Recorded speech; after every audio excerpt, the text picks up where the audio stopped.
মূর্জয়ী দীনতারি রূপানুগবিরুদ্ধাপ সিদ্ধান্ত বঞ্ছা কল্পতরুভ্যশ্চ কৃপা সিন্ধুভ্যেব চ পতিতানাং পাবনেভ্যো বৈষ্ণবেভ্যো সংকর্ষণ কারণতো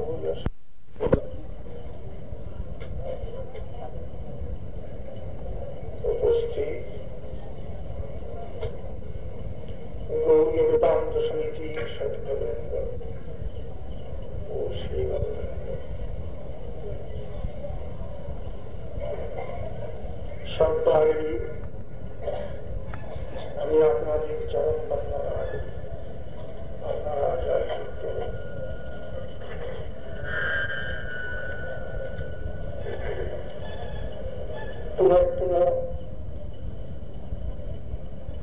শ্রীমদ্ভাগবতে বসুদেবের কথাটি চিত্তে উদিত হচ্ছে। নন্দ মহারাজ পুত্রের আবির্ভাবের সংবাদ জ্ঞাপন করবার জন্য বসুদেবের গৃহে উপস্থিত হলেন। কংস মহারাজকে ভেট প্রদান করলেন। নন্দনন্দনের আবির্ভাবের পরে তাদের সমস্ত মালিক ছিলেন কংস। নন্দ মহারাজ তাকে ভেট টেট দিয়ে তারপরে গেলেন বসুদেবের গৃহে। বন্ধু, ভ্রাতাও বটে, বন্ধু বটে। উদ্দেশ্য তার পুত্র হয়ে সেই সংবাদটাও জানাবেন এবং দুই বন্ধুতে কিছুদিন বাস করে ইষ্টবৃষ্টি করবেন। উভয়ই পরম ভক্ত। নন্দ মহারাজ যখন গেলেন,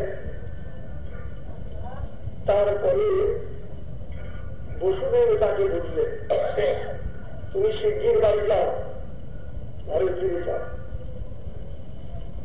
নন্দ মহারাজ বললেন, আমি এসেছি অনেকদিন পরে, তুমি শুনেছ তো আমার ছেলে হয়েছে? হ্যাঁ, আমি তা শুনেছি। তুমি বোধহয় ভেট দিতে এসেছ? হ্যাঁ, শিগগির যাও। অনেক কথা আছে, আমার ঠিক করছে এই কথাটাই বারবার। বসুদেব বললেন যে তুমি তো আমার সঙ্গে এখানে থাকতে চাচ্ছ, কিন্তু একসঙ্গে বাস করা সম্ভব হচ্ছে না। যেটা পূজ্যবাদ পুরী মহারাজ বলে গেলেন, নৈকত্য সমভাস সুরীরাম চিত্র সর্বনা ওজেন বুঝ্যমান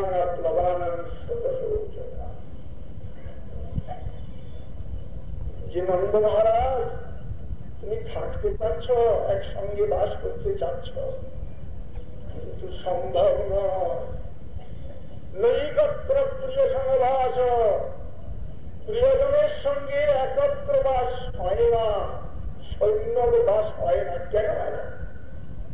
সুধীরাং চিত্র কর্মনা, সুধীরগণের এক প্রকার কর্ম নয়, তাদের বিচিত্র কর্ম। বিচিত্র কর্ম থাকার জন্য একত্র বাস সম্ভব হয় না। নৈকত্র প্রিয় সমবাস সুধীরাং চিত্র কর্মনা।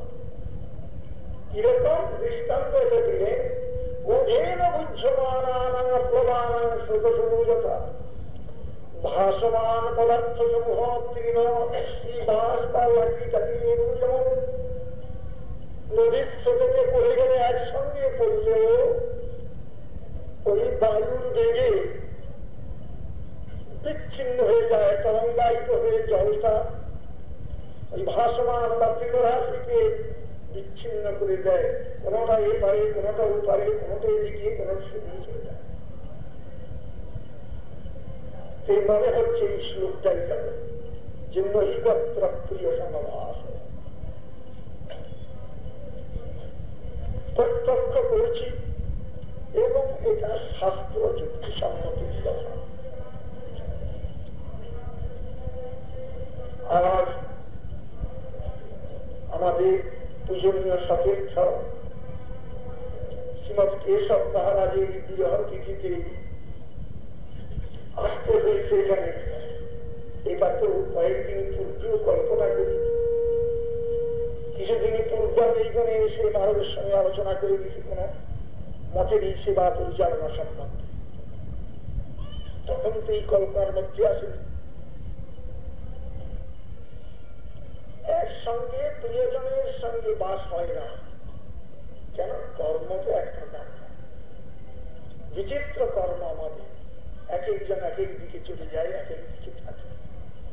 আপনারা গৃহস্থাশ্রমে দেখছেন আপনার 5টি পুত্র, কেউ লন্ডনে, কেউ আমেরিকাতে, কেউ দিল্লিতে, কেউ কলকাতায়, কেউ বাড়িতে। এক পিতামাতার 5টি সন্তান একসঙ্গে বাস হচ্ছে।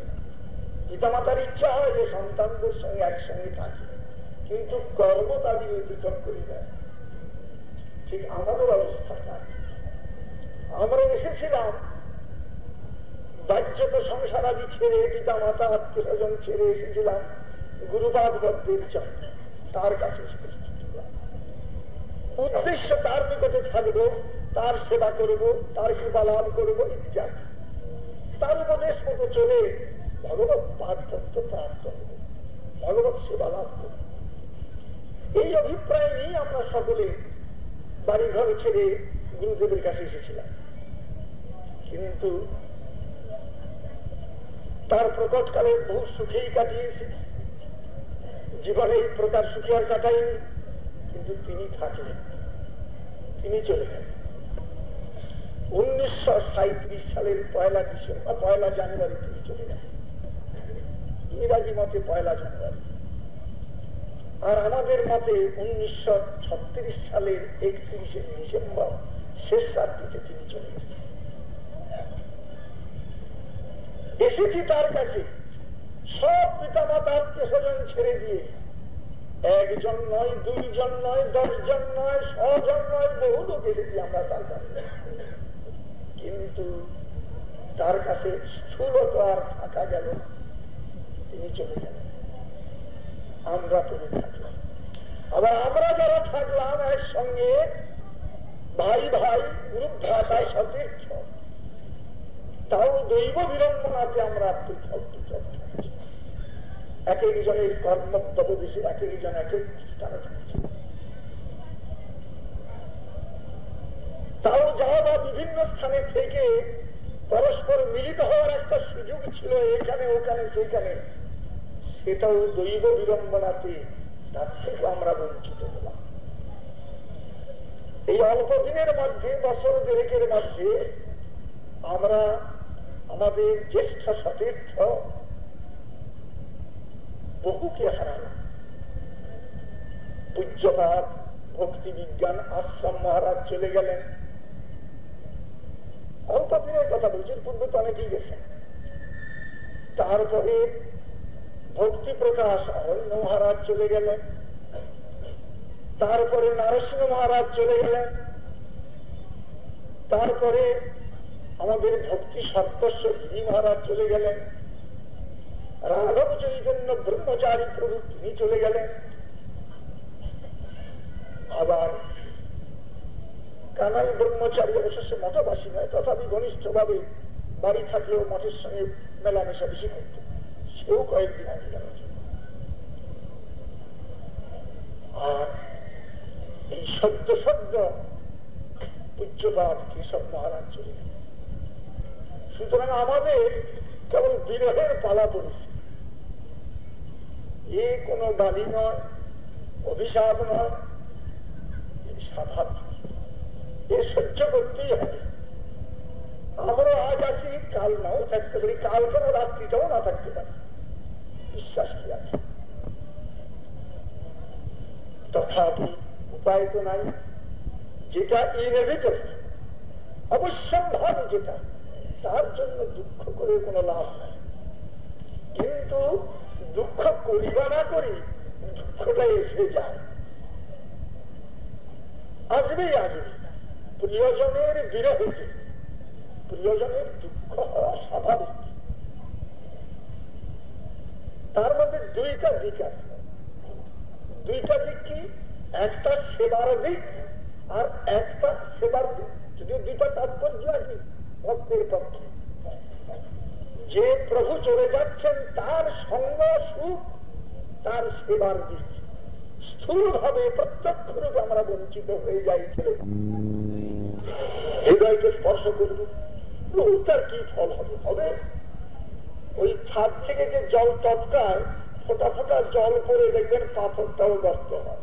মাটি হলে তো চট করেই হয়, পাথরের উপরে ফোটা ফোটা জল পড়তে পড়তে পাথরে গর্ত হয়। তদ্রূপ আমার চিত্ত যদি পাষাণ সদৃশ থাকে, আমি যদি পুনঃ পুনঃ ভগবানের নাম, ভগবত ভক্তের নাম, বৈকুণ্ঠ জনের নাম শ্রবণ করতে পারি, ফোটা ফোটা যদি আমার চিত্তে এসে পড়ে, আমার চিত্তে গর্ত হয়ে যাবে। তারা বাসা করবেন হৃদয় থেকে আর চলে যাবে। ভাগবত প্রমাণ। শ্রীনবাতা শ্রদ্ধয়া নিত্যম গৃহদশ্চ সচেষ্টিতম নাতি দীর্ঘেন কালেন ভগবান বিশতি। নিত্য শ্রদ্ধাপূর্বক শ্রবণ হতে আর শ্রুত বিষয়ে যত্নের সহিত কীর্তন হতে। শ্রীনবাতা শ্রদ্ধয়া নিত্যম গৃহদশ্চ সচেষ্টিতম করলে কি হবে? নাতি দীর্ঘেন কালেন ভগবান বিশতি। অতি অল্প সময়ের মধ্যে ভগবান হৃদয়কে প্রবিষ্ট হবে। এই জন্য বিষ্ণুর আবির্ভাবে বা বৈষ্ণবের আবির্ভাবে বা তিরোভাবে আমরা কি করি? তাদের নাম, তাদের রূপ, তাদের গুণ, তাদের লীলা, তাদের মহিমাদি শ্রবণের সুযোগ গ্রহণ করি, অর্থাৎ তাদের সঙ্গটা লাভ করতে পারি। এই জন্য এই বিরহ মহোৎসবেতে পূজ্যপাদ কেশব মহারাজের নাম, গুণ, রূপ, লীলা, মহিমাদি কীর্তনের ব্যবস্থা। উদ্দেশ্য তাহলে তিনি যে স্থূলতা আমাদের কাছ থেকে তফাৎ গেছেন, সেই তফাৎটা হলেন না, তিনি আবার ভিতরে এসে যাচ্ছেন। শব্দের মাধ্যমেতে তিনি আমাদের চিত্তে এসে যাবেন, তার সঙ্গ পাওয়া যাবে। দূরস্থিত বস্তুর সঙ্গে একমাত্র সুনিশ্চিত এবং শ্রেষ্ঠতম উপায় শব্দ। শব্দই দূরস্থিত বস্তুকে নিকট করে দেয়। এই প্রকার মাধ্যম আর কোনো কিছু নেই। এই জন্য শব্দানুশীলন, নামানুশীলন, এটা গৌড়ীয় বৈষ্ণব সম্প্রদায়ে বিশেষ ভাবে উল্লিখিত। হরের নাম, হরের নাম, হরের নামই কেবল, এটা বলছেন। এই জন্য আপনারাও পূজ্যপাদ কেশব মহারাজ চলে যান, স্থূলতা আমাদের কাছ থেকে চলে গেল, আপনারা তার নাম, তার রূপ, তার গুণ, তার লীলা এগুলো স্মরণ করবেন, শ্রবণ করবেন, কীর্তন করবেন। গুরুদেব স্থূল দৃষ্টিতে শিষ্যদের কাছে চিরকাল থাকেন না, কারোই থাকেন, চলে যাবেন। কিন্তু গেলেই যাতে তিনি চলে না যান, তার ব্যবস্থা নিত্য। কি ব্যবস্থা সেটি? না, নিত্য তার পূজা, নিত্য তার কথা শ্রবণ, নিত্য তার জয়ধ্বনি করা। ঘুম থেকে উঠেই তার জয় করে, গুরুদেবের জয়গান করে আমার শয্যা ত্যাগ করি, মন্দিরে প্রণাম করি, গুরুদেবের জয়গান করি, পূজা করি, আগে গুরুদেবের পূজা করি। এই হবে সর্বত ভাবে পাঠ করি, তার জয়গান করি, পাঠ শেষ করি, তার জয়গান করি, কীর্তন আরম্ভ করি, তার জয়গান করি, কীর্তন শেষ করি, তার জয়গান করি। উদ্দেশ্য নিরন্তর তার সঙ্গ লাভ করছি, তার কৃপা পাচ্ছি। এই জন্য পূজ্যপাদ কেশব মহারাজ আমাদের নিকট থেকে স্থূলত দূর হলেও আমরা যেন তাকে দূর না করি, তাকে যেন হৃদয়তেই ধারণ করতে পারি, নিরন্তর যেন তার চিন্তা, তার উপদেশে, তার কৃপা, তার মহিমা আমরা চিন্তা করতে পারি এবং তার সঙ্গ বা সান্নিধ্য লাভ করতে পারি। তিনি বৈষ্ণবের কথা ছেড়ে দেন। একটা কোন প্রাণী মরে না, যখন কোন প্রাণী যখন মরে না, তখন ভগবত ভক্ত বা বৈষ্ণব তারা কি মরে গেছে, তারা নিত্য বস্তু, আসলে ওখানে সনাতন। সুতরাং সদা বর্তমান বস্তুর মৃত্যু নাই, ধ্বংস নাই, আসেন তিনি, কিন্তু আমি দেখতে পাই, আমি দেখতে না পেলেও তিনি আসেন এবং তার সঙ্গ আমরা ইচ্ছা করি পেতে পারি, আর তিনি আমাদেরকে নিরন্তরই কৃপাও করতে পারেন। বৈকুণ্ঠ বস্তু এখানে আসেন তো সেখানে নাই, এরকম হয় না। এটা সীমিত পদার্থের ব্যাপার, এখানে থাকলে এখানে নাই, ওখানে থাকলে এখানে নাই। কৃষ্ণ বৈকুণ্ঠ বস্তু, বিষ্ণু বৈকুণ্ঠ বস্তু, এখানে আসেন, তাহলে ওপারে নাই, স্বরূপগঞ্জে নাই, কাঁচরাপাড়ায় নাই, দিল্লিতে নাই কৃষ্ণ, লন্ডনে নাই, আছে সর্বত্র আছে। যার মধ্যে সীমিত ধর্ম নাই তাকে বলে বৈকুণ্ঠ, সীমিত ধর্ম নাই। সুতরাং সেই বৈকুণ্ঠ বস্তু বলতে তিনটি বুঝায়, ভগবানকে বুঝায়, ভগবত ভক্তকে বুঝায়, ভগবত ধামকে বুঝায়। সুতরাং ভগবান, ভগবত ধাম এবং ভগবত জন এরা সকলেই বৈকুণ্ঠ বস্তু। তারা এখানে থাকলে সেখানে থাকতে পারবেন না এমন আশঙ্কার কারণ নেই। এই জন্য আমরা ভরসা করতে পারি যে পূজ্যপাদ কেশব মহারাজ স্থূলত আমাদের নিকটে না থাকে, আমরা যদি তার কৃপা চাই, তাকে চাই, তাকে প্রতি মুহূর্তেই তাকে পেতেও পারবো বা তার কৃপা বা আশীর্বাদ সহায়তা দিতে পারবো। এই জন্য চিন্তার কোনো কারণ নাই। তিনি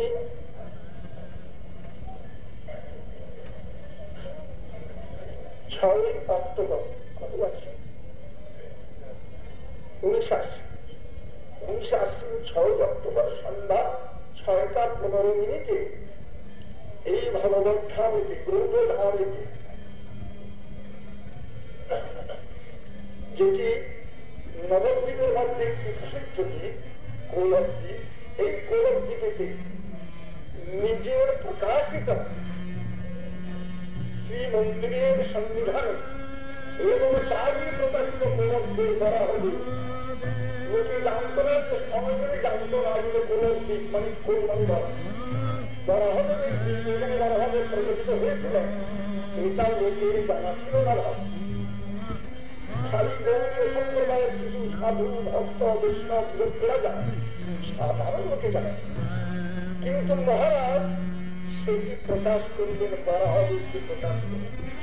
কিন্তু কৌলদ্বীপ এখানে বরাহদেব প্রতিষ্ঠিত হয়েছিলেন, তার ভক্তদের কৃপা করেছিলেন।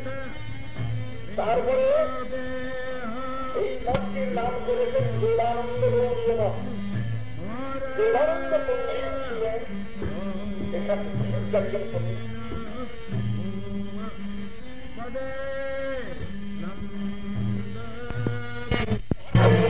শেষে কৃপা করেছিলেন। তিনি প্রথমে অপরাধ করে তার ভক্তির চরণে, শ্রীবাসীর চরণে ক্রমশ মহাপ্রভু কৃপাতে তিনি অপরাধ মুক্ত হলেন, কৃষ্ণভগবানের আদরের পাত্র হলেন। এই স্থানটিকে অপরাধ ভঞ্জনের পাত্র বলা হয়।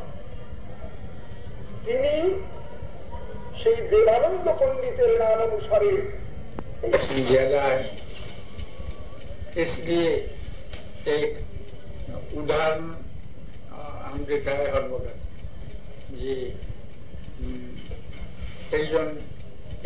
एक आदमी डिस्ट्रिक्ट जज अदालत में जिस वक्त था उस वक्त उनको सब कोई मिला, योर ऑनर, योर मैजेस्टी, जो ये हाई कोर्ट में ये लोअर कोर्ट में बात करने को पड़ता है, योर ऑनर। मैजिस्ट्रेट को वकील मिला कहता है। तो ऐसा तो एड्रेस करने के लिए, बातचीत करने के लिए ऐसा फॉर्मेलिटीज है। और मिलावट नहीं कहने से, योर ऑनर नहीं कहने से कंटेम्प्ट ऑफ कोर्ट है। तो कंटेम्प्ट ऑफ कोर्ट होने से तो जुर्माना होता है, ये होता है। ये तो सब वो डिस्ट्रिक्ट जज क्रिमिनल कोर्स ये दायरा किस विचार करे तो फांसी देता है, कोई को 10 साल जेल में डुबा देता है, जुर्माना कर देता है, ऐसा डिस्ट्रिक्ट जज करता है। इसका बहुत क्षमता है। ये तो पुलिस पहरा देता है, बंदूक लेके एक तो डिस्ट्रिक्ट जज का ये है। लेकिन कोर्ट आवर्स फिनिश हो जाए तो वो बांग्ला में जाने से जे मोटर लेकर के डिस्ट्रिक्ट जज बांग्ला में पहुंच गया, ड्राइवर पहुंचा दिया। उनका स्त्री जो है औरत, वो बाहर से अंदर से आए थे, हस्बैंड को कर डिस्ट्रिक्ट जज को करता है, क्या तुम चलाया? योर ऑनर नहीं है। तुम चलाए? बोला हाँ चला। बाजार से कुछ ले आया? नहीं ले आया। नहीं ले आया? कौन क्या रसोई होगा? अभी जाओ, बाजार जाओ, तुम्हारा ख्याल नहीं। बाल बच्चा ही होगा, सब लोग क्या खाएगा? तुम्हारा हिसाब नहीं। एक करके गाली देता है। कंटेम्प्ट का कोड नहीं होता है, वहाँ कंटेम्प्ट को कोड नहीं है, डिफरेंट रिलेशन। हाँ, तो वह डिस्ट्रिक्ट जज कहता है हाँ जाता है, आ भी जाए। ड्राइवर कहते हैं चलो बाजार चलो। डिस्ट्रिक्ट जज बाजार में जाता है, जाएगा चीज लेकर के आया। कोई कोर्ट में 10 to 5 वन मंथ का फंक्शन जैसा बांग्ला में फंक्शन है, दूसरा है। But according to law, first magistrate के duties all over, whenever he resides, his power is equal. लेकिन वहाँ कमती होगी।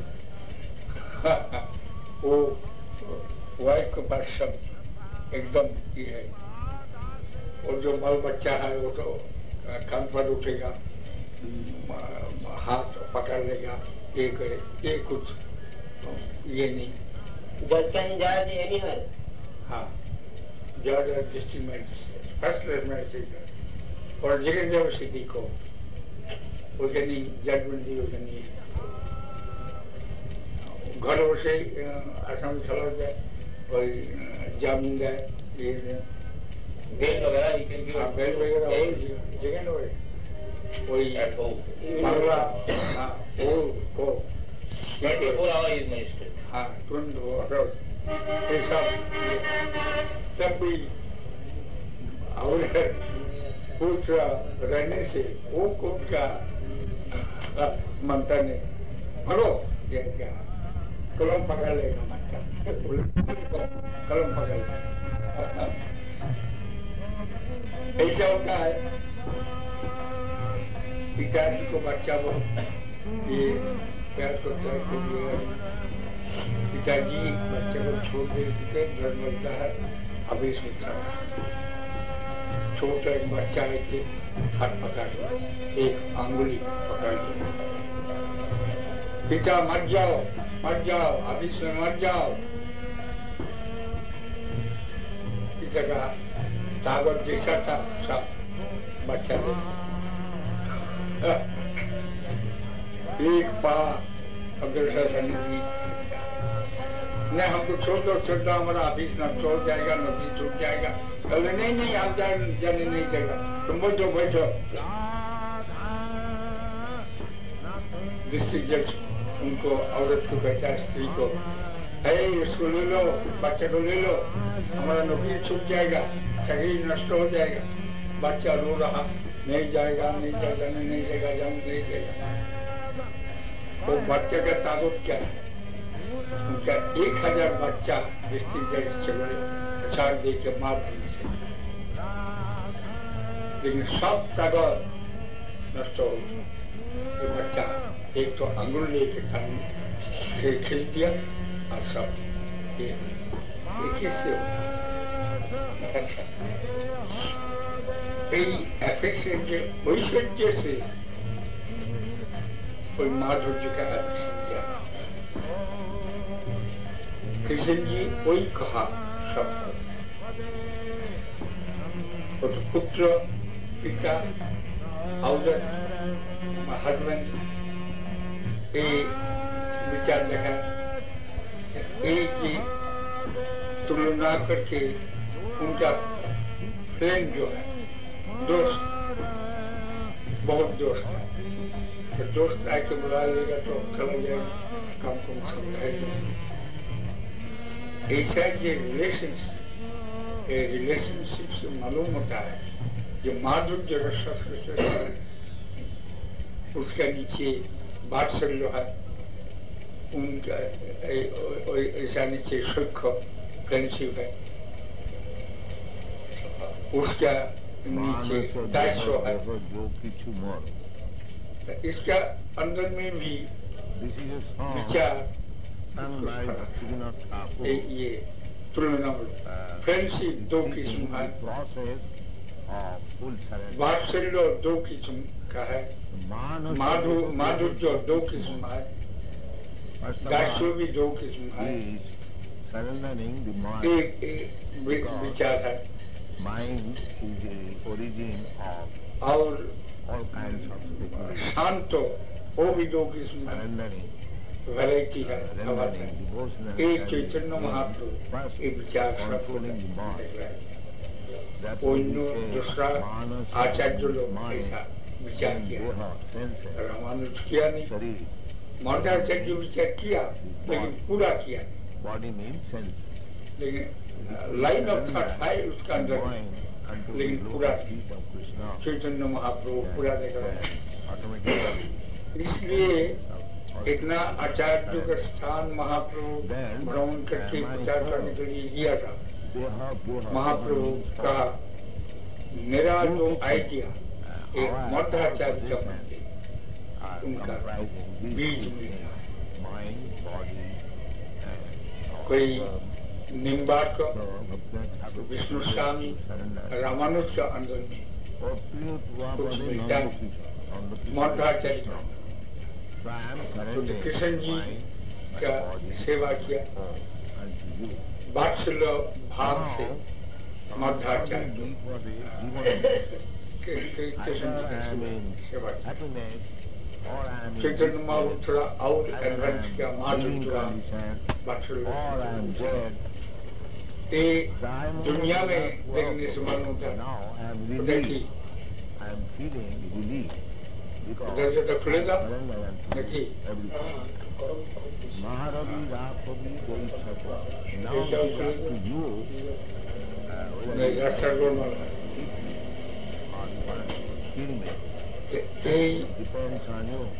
चैतन्य महाप्रभु के दाम जो महादाम, इसलिए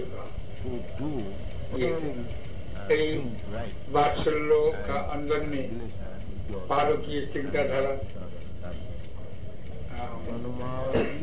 मधुर में पारकीय चिंताधारा और सूक्ष्म भाव में पारकीय चिंताधारा, ये विचार सब देखा है।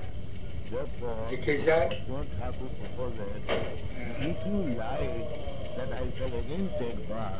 पुत्र ये तो है अपना पुत्र जटना ग्रह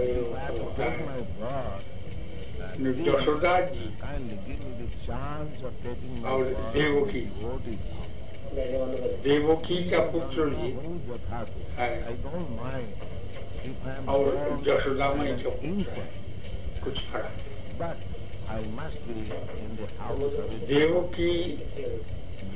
देवकी का पुत्र यशोदा में कहा अपना पुत्र नहीं, दूसरा आदमी का दूसरा में पुत्र यशोदा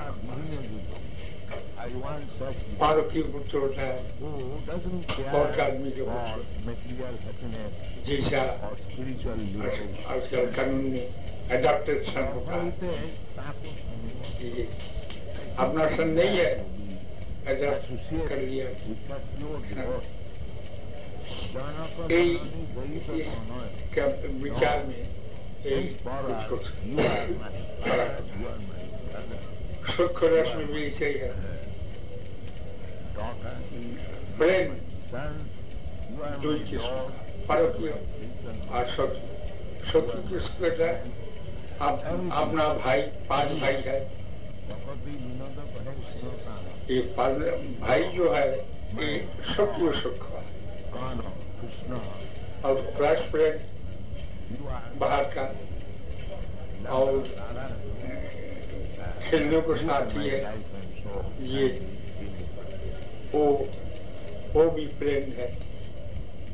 लेकिन ब्रदर्स जैसा उनको व्यवहार, उससे क्लास फ्रेंड के साथ व्यवहार ज्यादा है। खेल का साथी जो ज्यादा है, उसके ऊपर अट्रैक्शन बेसी होता है।